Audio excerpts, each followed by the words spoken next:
నమస్కారం, welcome to Suman TV. నేను గీతాంజలి. ప్రస్తుతం మనతో పాటు శ్రీచక్రపీఠం వ్యవస్థాపకులు, ప్రముఖ జ్యోతిష్య పండితులు, బ్రహ్మశ్రీ డాక్టర్ ప్రదీప్ జోషి గురువు గారు ఉన్నారు. వారితో మాట్లాడదాం. గురుగారు నమస్కారం అండి. శ్రీమాత్రే నమః. శ్రీమాత్రే నమః. దేవి శరన్నవరాత్రుల శుభాకాంక్షలు మీకు. జగదంబ.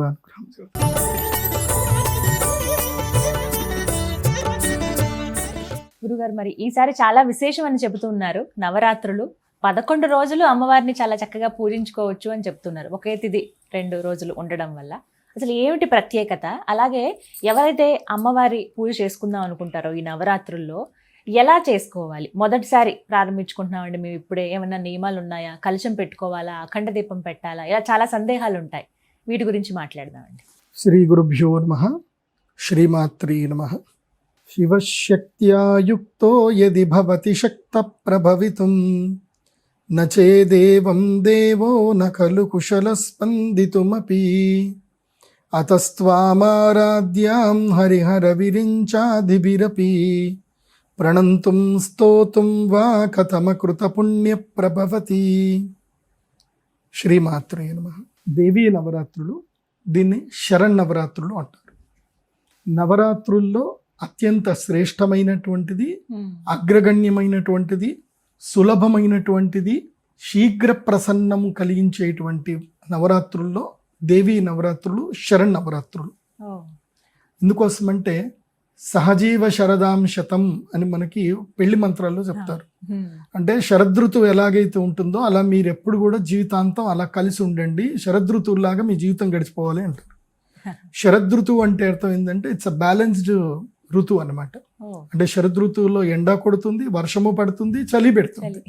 అంటే మూడు కలిపి సమంగా ఉంటాయి అనమాట. అంటే అతిగా చలి పెట్టదు, అతిగా ఎండ ఉండదు, అతిగా వర్షాలు ఉండవు. సో బ్యాలెన్స్ స్టేట్ లో ఉంటుంది. అంటే లైఫ్ లో మనం బ్యాలెన్స్ స్టేట్ లో ఉండాలి అనేది చాలా ఇంపార్టెంట్. అందుకే ఈ శరన్నవరాత్రి ఏం చేస్తుందంటే లైఫ్ ని బ్యాలెన్స్ చేస్తుంది. బ్యాలెన్స్ చేయడం అంటే మీరు స్టేబుల్ గా ఉండడము. స్టెబిలిటీ చాలా ఇంపార్టెంట్. లైఫ్ లో బ్యాలెన్స్ ఉండాలి. ఏది అతి చేయకూడదు, ఏది లో చేయకూడదు. అయితే అతిగా ఉపవాసాలు చేయకూడదు, లేదంటే అతిగా తినకూడదు. సో బ్యాలెన్స్ గా ఉండాలి. ఆ బ్యాలెన్స్ స్టేట్ ఆఫ్ మైండ్ ని ఇవ్వడానికే మనము ఈ యొక్క దేవీ నవరాత్రులు ఉపాసన చేయాలి. దేవీ నవరాత్రులు చాలా ప్రధానమైనటువంటివి, చాలా శ్రేష్టం.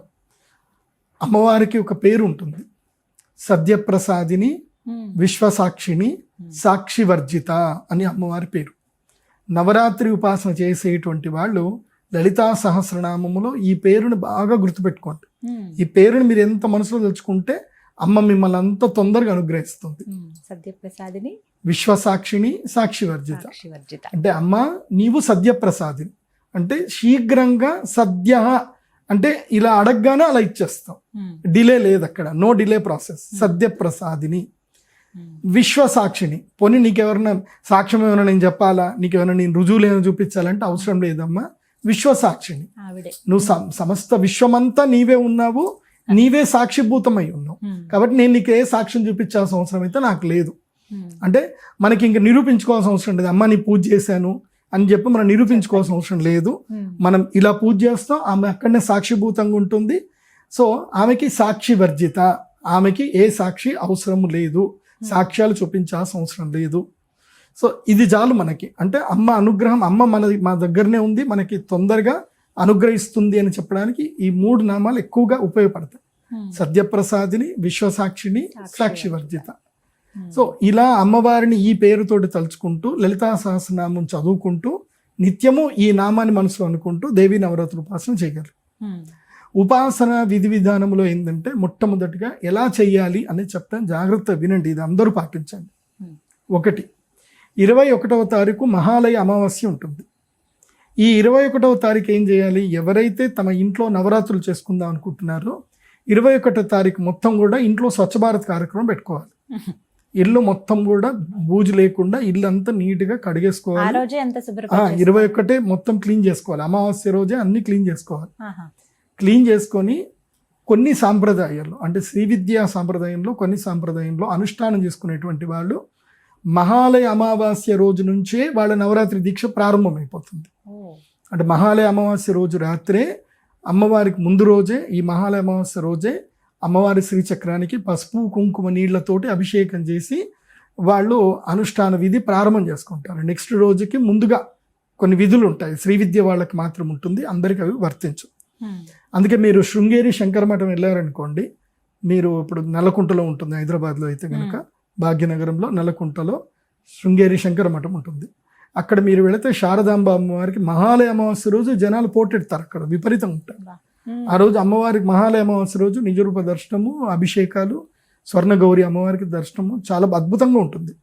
అంటే ఆ రోజు నుంచి సెలబ్రేషన్ స్టార్ట్ అయిపోతుంది, మహాలయ అమావాస్య నుంచి స్టార్ట్ అయిపోతుంది. వాస్తవంగా ఏంటంటే కొన్ని సాంప్రదాయంలో ఉన్నటువంటి వాళ్ళు ఏం చేస్తారంటే ఈ మహాలయ అమావాస్య రోజు, అంటే పెద్ద పెద్ద దేవస్థానాలు కానీ ఏదైనా సరే, ఈ మహాలయ అమావాస్య రోజు అమ్మవారి ముందు రాసి పోస్తారు. ఒక పసుపన్నము, ఒక పెద్ద రాసి పోసి, ఒక పెద్ద చాప పరిచి, చాప మీద పసుపన్నం వేసి, దాని మీద పసుపు కుంకుమ పెట్టి, పువ్వులు పెట్టి, కర్పూరం వెలిగించి అమ్మవారికి కళ్ళకి గంతలు కడతారు. కళ్ళకి గంతలు కట్టి ముఖానికి ఒక ఆచ్ఛాదనం వేసి, ఇదంతా వేసి అమ్మవారికి ముఖం అద్దానికి చూపిస్తూ కర్పూరం వెలిగించి అమ్మవారికి అద్దంలో అమ్మ ముఖం చూపిస్తారు.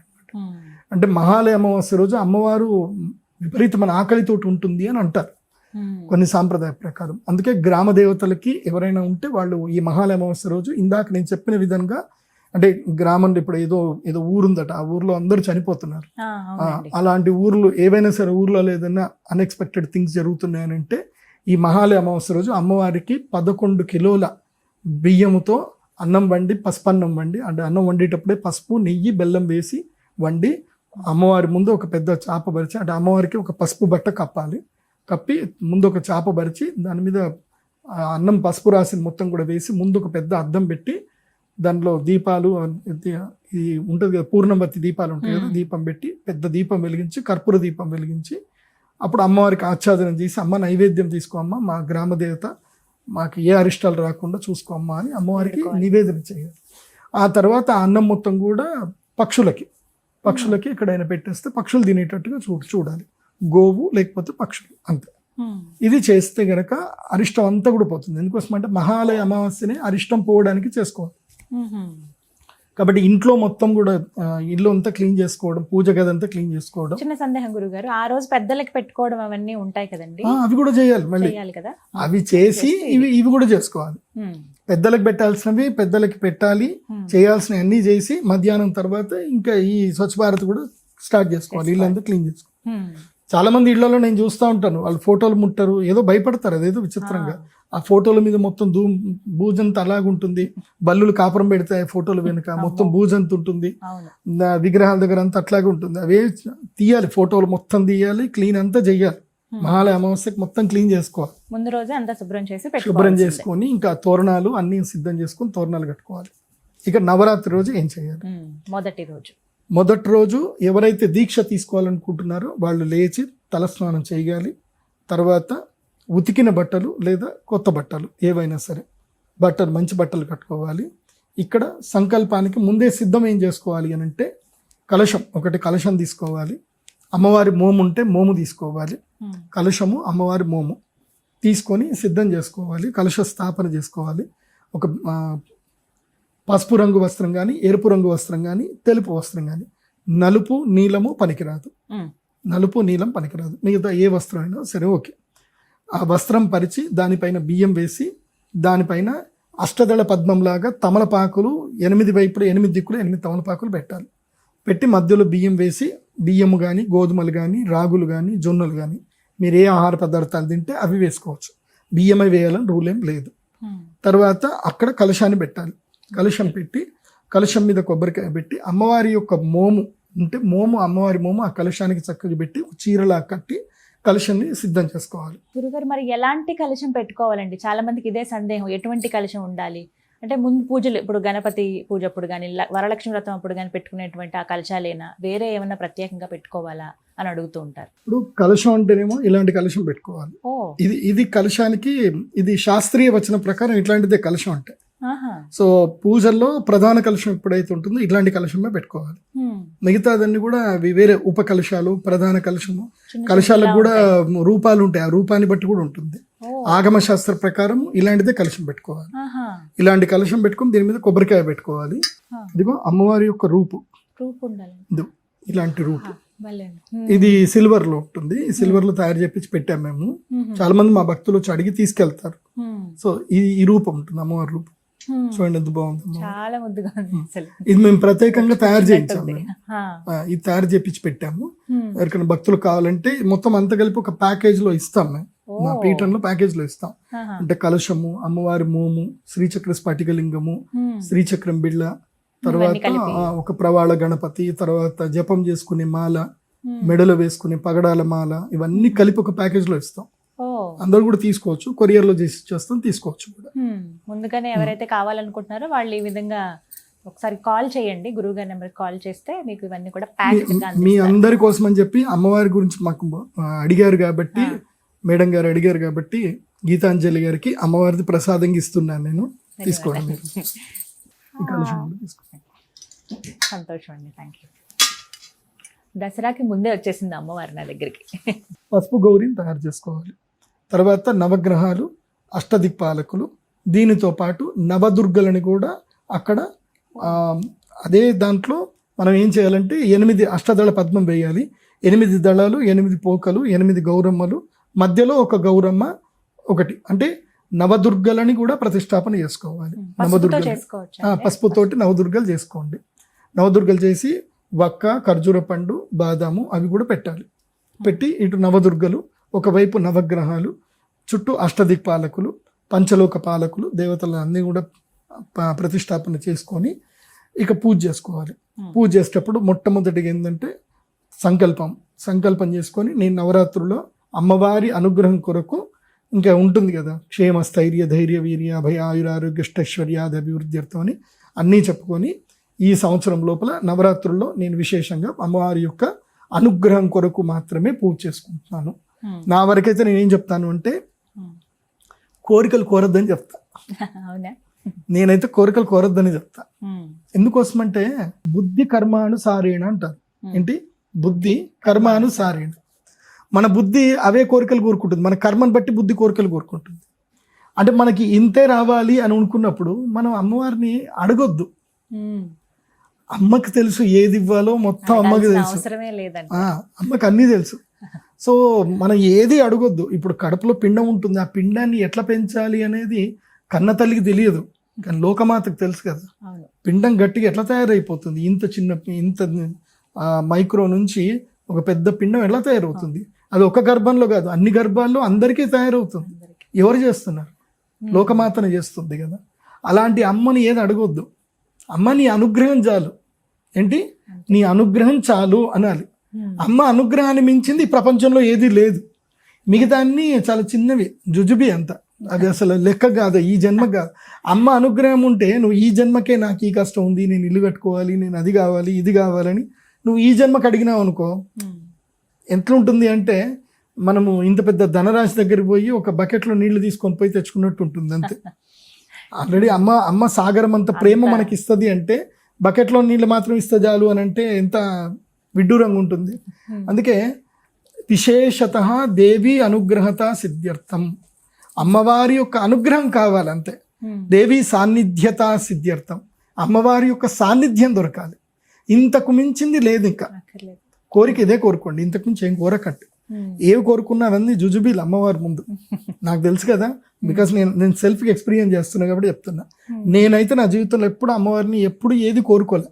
అమ్మ నీ అనుగ్రహం చాలు, నీకు తెలుసు ఏది ఇవ్వాలి ఏది ఇవ్వకూడదు, ఏది ఎలా చేయాలో నీకు తెలుసు, ఇంకా మేము అడగం అని చెప్పేసి అనుకోవాలి. అలా సంకల్పం చేసుకోవాలి. ఎందుకోసం అంటే సంకల్పం చాలా కీలకం. నువ్వు ఎందుకోసం చేస్తున్నావు అనేది కీలకం. నువ్వు చేసేటువంటి నీ ఉపాసన అల్టిమేట్ పవర్ ఇవ్వాలి తప్ప ఏదో లిమిటెడ్ పవర్ ఇవ్వకూడదు. అల్టిమేట్ పవర్ ఏంటంటే అమ్మ అనుగ్రహం. ఎందుకోసం అంటే లలితా సహస్రనామం ఒకటి ఉంటుంది. అంటే ఇది ఒకటి బాగా మనం గుర్తుపెట్టుకోవాలి. ఉపాసనలో మనస్సు చాలా ప్రాధాన్యమైనటువంటిది. అమ్మ అనుగ్రహం ఎంత గొప్పది అని అంటే ఉన్మేష నిమిషోత్పన్న విపన్న భువనావళి అని అమ్మవారి యొక్క పేరు. అంటే అమ్మవారు కను ఇలా మూసి కను తెరిచే లోపల ఉన్మేష నిమిష ఉత్పన్న భువనావళి. అంటే కను రూసు కను తెరిచే లోపల ఎన్నో భువన భాండాలు జరిగిపోతాయట. అంటే ఎంతో మంది కోటి బ్రహ్మలు, కోటి విష్ణువులు, కోటి రుద్రులు పుడతారు. సో వాళ్ళందరికీ లైన్ కడతారు అమ్మవారి మణిద్వీపం దగ్గర. అంటే అమ్మ అనుగ్రహం అంత గొప్పది.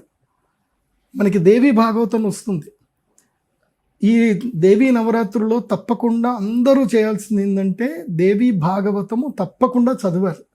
దేవీ భాగవతం పుస్తకం పెట్టుకోవాలి, దేవీ భాగవతం చదవాలి. దేవీ భాగవతం మొదల్లో వస్తుంది, అది కూడా మీకు చెప్తాను. మనస్సు చాలా ప్రధానమైనటువంటిది. ఫస్ట్ మనస్సులో అమ్మ అనుగ్రహం తప్ప ఇంకేం ఉండకూడదు. ఎవ్వరు కనబడ్డా అందరినీ శ్రీమాత్రే నమః అని పలకరించాలి. శ్రీమాత శ్రీమాత అందరినీ శ్రీమాత అనే పలకరించాలి. అది అబ్బాయిలు కానీ అమ్మాయిలు కానీ ఎవరినైనా సరే అందరినీ మాతృస్వరూపంగానే చూడాలి, శక్తి స్వరూపంగానే చూడాలి. మాత అని పిలవాలి అందరినీ. అది బాగా గుర్తుపెట్టుకోండి. సంకల్పం అయిపోయిన తర్వాత నవరాత్రి ఈ దీక్ష తీసుకుంటున్నాను అని చెప్పుకోవాలి. తర్వాత అమ్మవారి యొక్క మాల వేసుకోవాలి. పద్మమాల అని దొరుకుతుంది. పద్మమాల కానీ, పగడాల మాల కానీ, కెంపుల మాల కానీ, నల్ల ముత్యాల మాల కానీ, లేదంటే ముత్యాల మాల కానీ ఏవైనా సరే ధరించవచ్చు. ఇందులోపల ఏవైనా ధరించవచ్చు. ఈ మధ్య కొంతమంది కరుంగలి మాలలు వేసుకుంటున్నారు, అదైనా ధరించవచ్చు. లేదంటే కృష్ణ స్ఫటిక మాల అయినా ధరించవచ్చు. ఈ మాల వేసుకొని ఇక అక్కడ కలశారాధన, తర్వాత గణపతి పూజ, గౌరీ పూజ, నవగ్రహ అష్టదిక్పాలక పూజ, ఇది అయిపోయిన తర్వాత అమ్మవారి యొక్క శ్రీచక్రమునకు పూజ చేసుకోవాలి. ఇది మెయిన్గా ప్రధానంగా. ఇదిగో అమ్మవారి యొక్క శ్రీచక్రం అంటే ఇలా ఉంటుంది. ఇది మా శ్రీచక్ర పీఠంలో ఇస్తాం. లక్ష్మి, గణపతి, సరస్వతి ముగ్గురు ఉంటారు. వెనక శ్రీచక్రం ఉంటుంది. ఈ శ్రీచక్రాన్ని ఏం చేయాలంటే శ్రీచక్రం పైన కనబడేటట్టు పెట్టుకొని, ముఖ్యంగా మనకి ఏ నామాలు వచ్చినా, అమ్మవారిది అష్టోత్తర నామాలు వచ్చినా మెయిన్గా శ్రీ సూక్తము, అదేవిధంగా పురుష సూక్తము, అదేవిధంగా దుర్గా సూక్తము, రుద్రము, నమకము, చమకం, ఇవి మనకి వచ్చినా మనం చదువుకోవాలి. మనకి రాలేకపోతే ప్లే చేసుకోవాలి. మనకి ఆడియో ఎక్కడ దొరుకుతాయి, ఆడియో ప్లే చేసుకోవాలి. శ్రీమాత్రే నమః అనుకుంటూ అభిషేకం చేయాలి. పాలతో నీళ్లతో అభిషేకం చేయాలి. పంచామృతాలతో అభిషేకం చేసుకోవచ్చు. పాలు, పెరుగు, తేనె, నెయ్యి, అదేవిధంగా పంచదార ప్లేస్లో బెల్లం, లేదంటే చెరుకు రసం. పంచదార వేయకూడదు. ఏం వేయకూడదు? పంచదార వేయకూడదు. ఎందుకోసమంటే అది సల్ఫర్ షుగర్ ఉంటుంది కాబట్టి అది వాడకూడదు. పంచదార నిషేధం. చాలా మంది ఈ విషయం చెప్పరు. పంచదార నిషేధం. పూజలో కడు చక్కెర మంచిదే, కాకపోతే దాని ప్లేస్లో బెల్లం వేసుకొని అభిషేకం చేయాలి. శ్రీచక్రానికి అభిషేకం చేయాలి. అభిషేకం చేసిన తర్వాత తుడిచి గంధం పెట్టి, ఇప్పుడు నేను నవదుర్గలు అక్కడ పెట్టాలని చెప్పాను కదా, 8 తమలపాకులు పెట్టాలి. 8 తమలపాకులు 8 మంది దేవతలు వస్తారు. మధ్యలో ఇంకో తమలపాకు, ఆ తమలపాకుల్లో ప్రధానమైనటువంటి అమ్మవారు. అక్కడ ఈ శ్రీచక్రము బిళ్ళ పెట్టాలి. ఇక్కడ పెట్టి అక్కడ అక్షంతలు వేయాలి.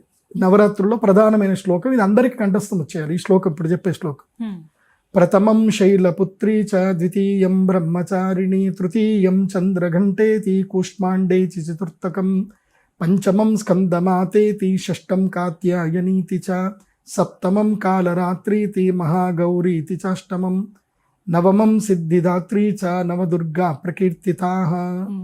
ఈ నవదుర్గల యొక్క నామము ప్రతిరోజు చదివి అక్షతలు వేయాలి. అంటే నవదుర్గలకి ప్రతిరోజు పూజ చేయాలి. కాకపోతే ఒక్కొక్క రోజు ఒక్కొక్క అమ్మవారి యొక్క విశేషత. ప్రథమం శైలపుత్రి, ఆ శైలపుత్రి అమ్మవారికి సంబంధించిన చరిత్ర మీకు దొరుకుతుంది. మీకు గీతా ప్రెస్ గోరఖ్పూర్ వాళ్ళ దాంట్లోకి వెళ్తే మీకు వెబ్సైట్లో దొరుకుతుంది, లేదంటే మీకు ఆల్మోస్ట్ ఫ్రీగా డౌన్లోడ్ దొరుకుతుంది. మీరు పుస్తకం కొనుక్కోవచ్చు కూడా. హైదరాబాద్ భాగ్యనగరంలో అయితే సుల్తాన్ బజార్లో ఉంటుంది. గోరఖ్పూర్ గీతా ప్రెస్ అడిగారు. నవదుర్గా బుక్ అంటే 20 రూపాయలకు ఒక బుక్ ఇస్తారు. అందులోపల చరిత్ర ఉంటుంది అమ్మవారిది. చక్కగా చరిత్ర తీసుకోవాలి, చరిత్ర చదవాలి. ప్రతిరోజు అమ్మవారి చరిత్ర చదవాలి. చాలా మంది ఏమనుకుంటారంటే నవరాత్రి దీక్ష తీసుకున్నాము, మాల వేసుకున్నాము, రోజు అమ్మవారికి పూజ చేసుకున్నాము, జపం చేసుకున్నాం, బయటికి వెళ్ళిపోయాం అనుకుంటారు. అయ్యప్ప దీక్షల కాదు ఇది. అయ్యప్ప దీక్షల్లో అలాగే ఉంటుంది. ఒకటి ఎక్స్ట్రా ఏమిటంటే ప్రతిరోజు చరిత్ర చదవాలి. అమ్మవారికి సంబంధించి చరిత్ర చదవాలి. ఎందుకోసమంటే అమ్మవారికి చాలా ఇష్టమైంది ఏంటంటే ఆమె చరిత్ర చదవడం అంటే ఆమెకి ఇష్టం. ఆమె చరిత్రని ఎప్పుడూ చదువుతూ ఉండాలి. ఇప్పుడు అమ్మవారు మహారాజ్ఞి. రాజు ఎలా సంబరపడతాడు అంటే మీరు ఆ గొప్ప పనులు చేశారు, ఈ గొప్ప పనులు చేశారని చెప్తే, కీర్తిస్తే రాజు ఇష్టపడతాడు. అలా అమ్మవారి యొక్క చరిత్ర చదవడం వల్ల అమ్మ అనుగ్రహం కలుగుతుంది. ప్లస్ ఇంకోటి ఏం తెలుసా, అమ్మ చరిత్ర చదవడం వల్ల నీకు అమ్మ నీ యొక్క మనసులో సాక్షాత్కరిస్తుంది. ఇప్పుడు నువ్వు ఆ కథ చదువుతా ఉన్నావు, ఇప్పుడు నేను దేవి భాగవతంలో చెప్తాను ఒక కథ, నేను ఆ కథ చెప్తా ఉంటే అమ్మ నీ కళ్ళల్లో నీ మనసులో అక్కడ తాదాత్మ్యకంగా అమ్మ నువ్వు దర్శించుకుంటావు. నువ్వు చరిత్ర చదవలేదు అనుకో, నీకు అమ్మ ఎక్కడ కనిపిస్తుంది? నీ కోరికలే కనిపిస్తాయి, నీ బాధలే కనిపిస్తాయి, నీకు అమ్మ కనపడదు. చరిత్ర చదివేవనుకో అమ్మ నీకు సాక్షాత్కరిస్తుంది మనసులో. నీ యొక్క నువ్వే సినిమా డైరెక్టర్వి, నీ మనసులోనే అమ్మవారి యొక్క లోకం నీ దృష్టిలో ఎలా ఉండాలో అలా కనిపిస్తుంది నీకు. ఎవరి దృష్టిలో వాళ్ళకి లోకం అలా కనిపిస్తుంది. సో నీ ద్వారా నువ్వు మనస్సుతో అమ్మవారి సాన్నిధ్యాన్ని పొందుతావు. కాబట్టి ఈ నవరాత్రుల్లో దేవి భాగవతం తప్పకుండా చదవాలి. వినడం కన్నా చదవడం చాలా ముఖ్యం. విన్నా సంతోషమే. ఇప్పుడు నేను చెప్పిన కథ విని అది మీరు తాదాత్మ్యం చేసుకొని మీరు కూడా చదువుకోండి. అది ఒకటి. ఇలా నవదుర్గల పూజ చేసుకోవాలి. నవదుర్గ పూజ చేసుకొని తర్వాత ప్రధానంగా ఏంటంటే ఖడ్గమాల స్తోత్రం. ఇది మెయిన్ స్టెప్. నవరాత్రుల్లో మెయిన్ స్టెప్ ఏంటంటే ఖడ్గమాల స్తోత్రం. ఈ శ్రీచక్రం అక్కడ పెట్టుకోవాలి. పెట్టుకొని ఖడ్గమాల స్తోత్రం చదవాలి. ఈ ఖడ్గమాల స్తోత్రం చాలా మంది అలా చదివేస్తారు.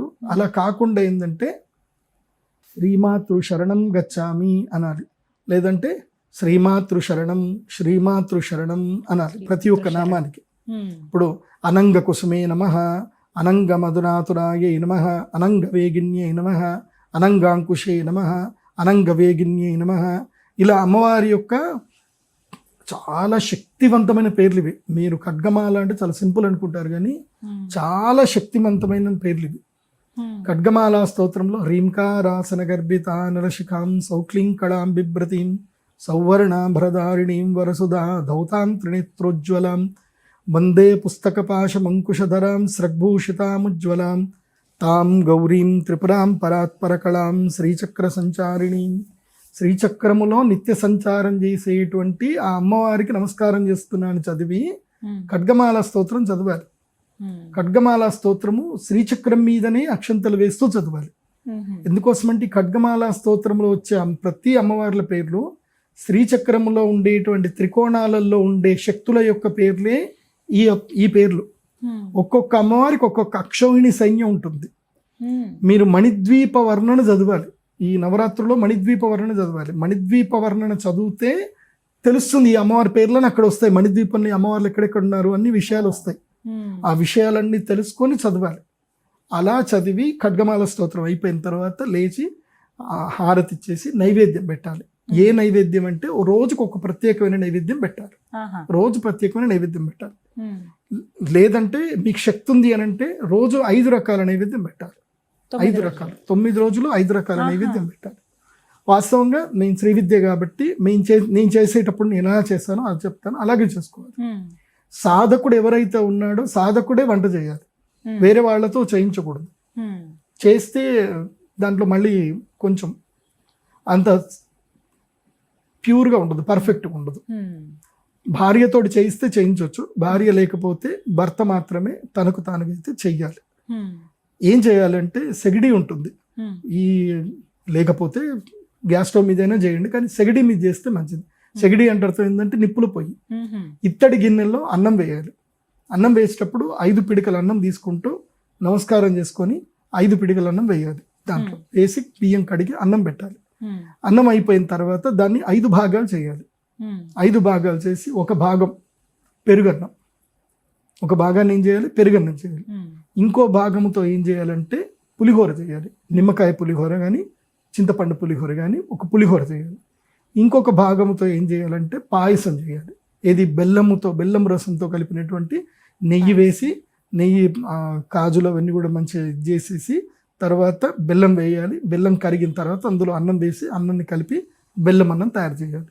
సో బెల్లం అన్నం తర్వాత పాలన్నం, క్షీరాన్నం చేయాలి. క్షీరాన్నం అయిపోయిన తర్వాత ఏంటంటే ఈ కొబ్బరి ఉంటుంది కదా, కొబ్బరిని బాగా తురిమి ఆ కొబ్బరితోటి ఇంకోటి ఏదైనా ప్రత్యేకమైన పదార్థం చేయాలి. ఇలా 5 రకాల పదార్థాలు చేయాలి. కొంతమంది ఇంగువ అన్నం కూడా చేస్తారు. కొన్ని సాంప్రదాయాల్లో అంటే కర్ణాటక, తమిళనాడు సాంప్రదాయంలో ఇంగువ అన్నం చేస్తారు. కొంతమంది ఇంగువ చేసి అది కూడా తింటారు. ఎందుకోసం అంటే అది ఆరోగ్యానికి చాలా మంచిది కాబట్టి ఇంగు అన్నం చేయమంటారు.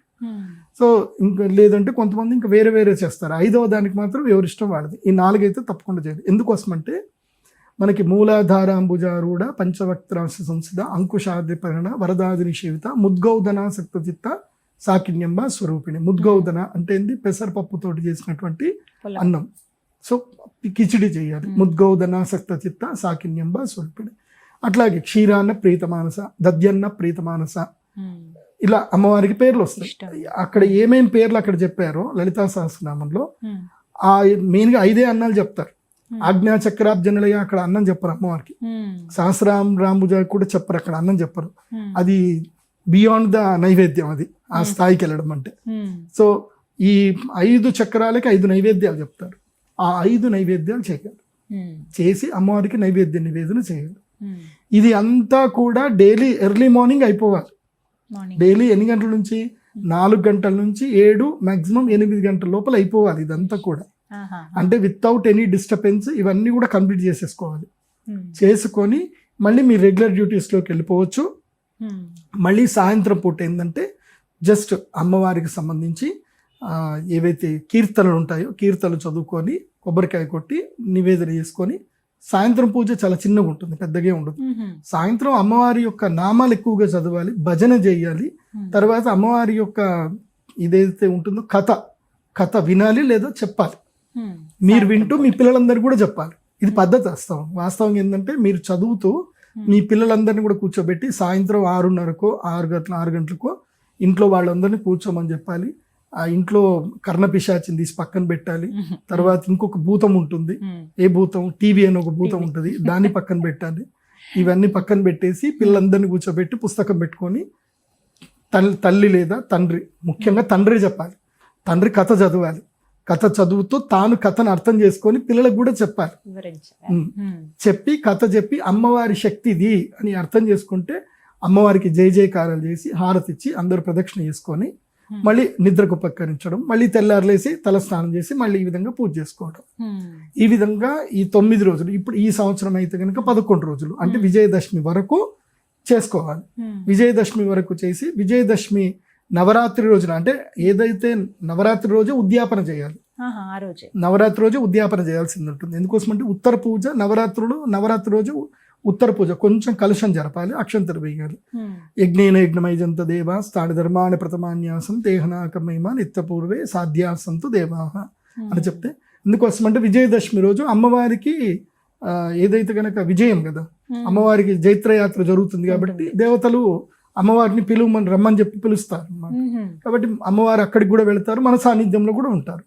కాబట్టి నవరాత్రి రోజు ఉద్యాపన అంటే ఉత్తర పూజ చేసి విజయదశమి రోజున చక్కగా, చాలా మంది విజయదశమి రోజు నాన్ వెజ్ తినాలి అనుకుంటారు. అసలు విజయదశమి రోజు నాన్ వెజ్ తినకూడదు. దీక్ష తీసుకున్న వాళ్ళైతే తినకూడదు. విజయదశమి రోజు అమ్మవారికి జమ్మి పెట్టాలి. జమ్మి పెట్టి పూజ చేసుకొని ఆ విధంగా ఈ నవరాత్రులు చక్కగా పూజలు చేసుకోవాలి. అయితే ఈ సంవత్సరం మాత్రం అమ్మవారికి అంటే ఇదైతే పసుపు ఉంటుంది కదా, పసుపు గౌరి, ఈ పసుపు గౌరి నీళ్లలో కలిపేయాలి. నీళ్ళలో కలిపి ఆ నీటిని మీరు స్నానమైనా చేసుకోవచ్చు, లేదంటే మీకు ఒంటికైనా పెట్టుకోవచ్చు, లేదంటే ఏదైనా ఆహారంలో వేసుకోవడానికైనా బండారు కింద అయినా వాడుకోవచ్చు, ప్రసాదం కింద వాడుకోవచ్చు. ఈ సంవత్సరం ఏంటంటే కనుక అమ్మవారి యొక్క నిమజ్జనాలు శుక్రవారం వస్తుంది, ఏకాదశి. కాబట్టి శుక్రవారం చేయకూడదు. అక్టోబర్ 3వ తారీఖు అమ్మవారి యొక్క ఊరేగింపు చేయాల్సింది ఉంటుంది. కాబట్టి శుక్రవారం వస్తుంది కాబట్టి శుక్రవారం అమ్మవారిని ఎప్పుడూ సాగనంపకూడదు. కాబట్టి శుక్రవారం కూడా అమ్మవారిని అక్కడనే ఉంచుకోవాలి. వీలైతే కోలాటాలు ఆడండి, అన్నీ చేసుకోండి. శనివారం అమ్మవారికి ఊరేగింపు చేసి, చాలా మంది ఏమనుకుంటారంటే లేదు మేము శుక్రవారం కలుపుతాము, నిమజ్జనం మాత్రం నెక్స్ట్ డే శనివారం చేస్తూ ఉంటారు. అట్లా చేయకూడదు. శనివారం రోజే అమ్మవారిని కదపడము, అమ్మవారికి ఒడిబియ్యం పోయడము, తర్వాత ఊరేగింపు చేయడము. శనివారమే అమ్మవారికి నిమజ్జనం. శుక్రవారం చేయడానికి అయితే లేదు, చేయకూడదు. పెద్ద విగ్రహాలు ఎవరైతే పెడతారో వారి పద్ధతి పాటించాలి. ఇప్పుడు ఇంట్లో అయితే గనక దసరా రోజు కదిపేయచ్చండి, నవరాత్రి రోజు ఏదైతే నవమి ఉంటుంది కదా, నవమి రోజు కదపడము, దసరా రోజు హారతి ఎంత చేసుకోవడం, నైవేద్యాలు పెట్టుకొని భోజనాలు చేసుకోవడం, అంతే. నెక్స్ట్ అదైనా సరే మొత్తం తీసి పెట్టడం అయితే మాత్రం శనివారమే తీసి పెట్టాలి. కలశం మొత్తం జరిపి అంతా సర్దేసుకోవడం అంతా కూడా శనివారమే చేసుకోవాలి. ఈ విధంగా జరుపుకోవాలి. మొట్టమొదటిసారి చేసే వాళ్ళైనా ఎవరైనా ఈ పద్ధతే పాటించాలి. ఇదే పద్ధతి పాటించండి. ఇది నేను స్వయంగా పాటించి నేను అమ్మ అనుగ్రహం పొందినటువంటి పద్ధతి. మీరు కూడా ఇదే పద్ధతి పాటించండి. అందరినీ అమ్మ అనే పిలవండి. దేవి అమ్మవారిని అమ్మ అమ్మ అమ్మ అని పిలవాలి ఎవరినైనా, లేదంటే మాత శ్రీమాత అని పిలవాలి. మీ పిల్లల్ని పేరు పెట్టి పిలవండి, ఎవరిని పేరు పెట్టి పిలవకూడదు, అందరినీ శ్రీమాత అని పిలవాలి అంతే. వస్త్రం ముఖ్యం అని అంటారు. అంటే మాల వేసుకున్న వాళ్ళైతే ఎరుపు ధరిస్తారు కదండి, ఎరుపు రంగు. ఇప్పుడు దీక్షలాగా కేవలం ఈ 11 రోజులే చేసుకుంటామండి మేము అనేవాళ్ళు ఎలాంటి వస్త్రాలు? మీకు ఒకవేళ గనక శక్తి కుదిరితే ఎరుపు రంగు వస్త్రాలే ధరించాలి. కుంకుమ ఎరుపు వస్త్రాలు ధరించాలి. కుంకుమ ఎరుపు వస్త్రం ధరించండి. ఒకవేళ లేదండి మాకు మా ఆఫీస్కి వెళ్ళాలి, మాకు ఇదంతా బాగుండదు అని అంటే జస్ట్ మాల ధరించండి, మనసులో ధ్యానం చేసుకోండి, సరిపోతుంది. కండువా వేసుకుంటారండి, కొంతమంది కండువా వేసుకుంటారు, కొంతమంది మాల ధరిస్తారు. అక్కడి వరకు చేసుకోండి, ఏం పర్వాలేదు. కాకపోతే వస్త్రధారణ చేస్తే మంచిది. ఇప్పుడు మాల అయినా కూడా వారంతట వారు పూజ చేసుకుని వేసుకోవచ్చా అండి, గురువుతో వేయించుకోవాలా? గురువు ఉంటే వేయించుకోండి. గురువు దొరకలేదు, అమ్మవారే గురువు. అమ్మాయి గురువు అనుకోవాలి, అమ్మాయి వేస్తుంది అనుకోవాలి, వేసుకోవాలి అంతే. అంతే. గురుమూర్తి గుణనిధి గోమాత గుహ జన్మభూ, ఆమెనే గురువు, అన్ని ఆమెనే. ఇవన్నీ మనకి మిథ్య జగదధిష్టాన ముక్తిద ముక్తి రూపిణి. అమ్మవారే మిథ్య అమ్మవారే క్రియేట్ చేస్తుంది. ఇదంతా వాడు గురువు అను ఇదను ఇదంతా మిథ్య, భ్రాంతి అంటారు కదా. ఈ విధంగా జరుపుకోవాలి. చాలా చక్కగా చెప్పారు. అందరికీ ఆసక్తి ఉంటుంది చేసుకోవాలని. మీరు మీ సూచన ప్రకారంగా ఈ వీడియో సేవ్ చేసుకుని పెట్టుకుంటే చక్కగా విని అన్ని ముందుగా చేసుకోవచ్చు. 21వ తారీఖునే సిద్ధమైపోతే 11 రోజుల పాటు విశేషంగా అమ్మని పూజించుకోవచ్చు. ధన్యవాదాలు గురుగారు. శ్రీమాత్రే.